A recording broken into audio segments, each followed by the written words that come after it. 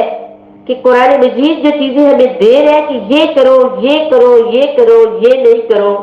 تو کیا ان باتوں کو سننے کے بعد کرنے والی چیزیں میرے عمل کا حصہ بن رہی ہے؟ اور جن سے مجھے روکا گیا ہے وہاں پر میں نے اپنے ہاتھ لکھ کے کراس ڈال دی ہے، یہ نہیں میں نے کرنا آج کے بعد، یہ میرے ایمان کو خراب کرتی ہے، یہ جنت کے راستے کی رکاوٹ بنتی ہے۔ اور یہاں پر میں نے ٹک لگا دی ہے، یہ ضرور کرنا ہے، اس سے تو جنت پکی ملتی ہے۔